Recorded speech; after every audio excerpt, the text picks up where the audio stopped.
Hello everyone, this is Mr. Appel.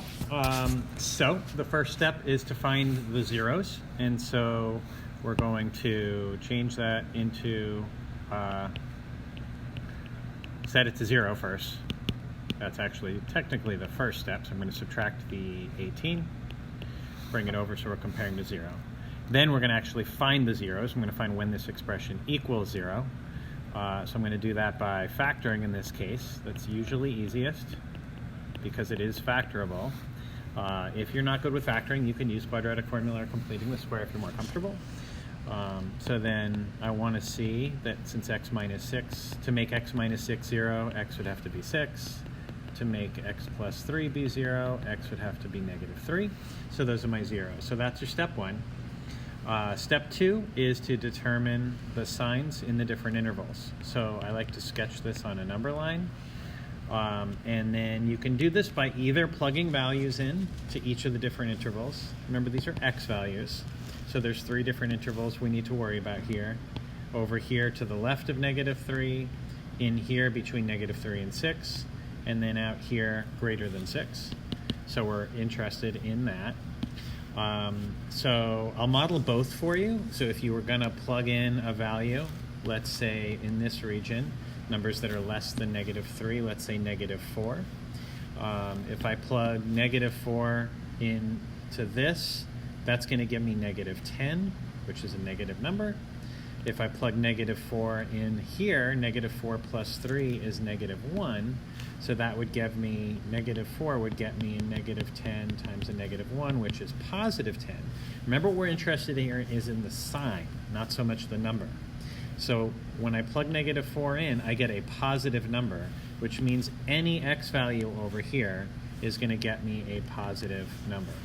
So those are all positive outputs. I prefer, and I'm going to do the rest of this the way that I prefer to do it, which is to mentally visualize the parabola. So if I were to graph that expression, we know from our study of quadratics that since the leading coefficient, since the a value is 1, and you can put a positive 1 there, since it's positive, the parabola would open up, and it would cross the x-axis at negative 3 and 6, because those are your zeros. So there's your parabola. And so I see that x values to the left of negative 3, as we already figured out, are positive. X values between negative 3 and 6 give me, or go below the x-axis, so those are negative outputs. And then when I go to the right of 6, I go back to positive. So now, so that's determining the sign, so that's your step 2. Step 3 is use step 2 to answer the question. This is a critical part of the problem.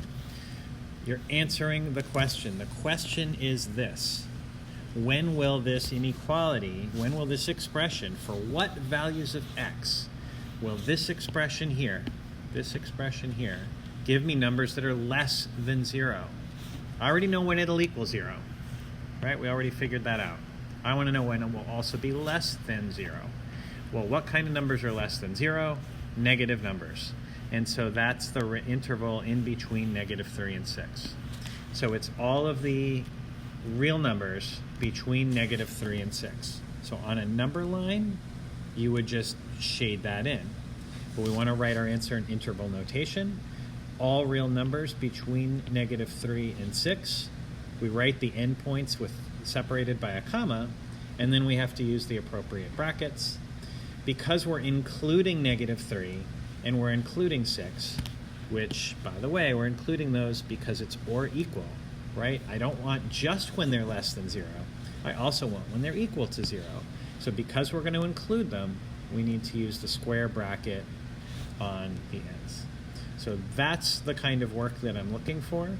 Hope that is helpful. Thanks.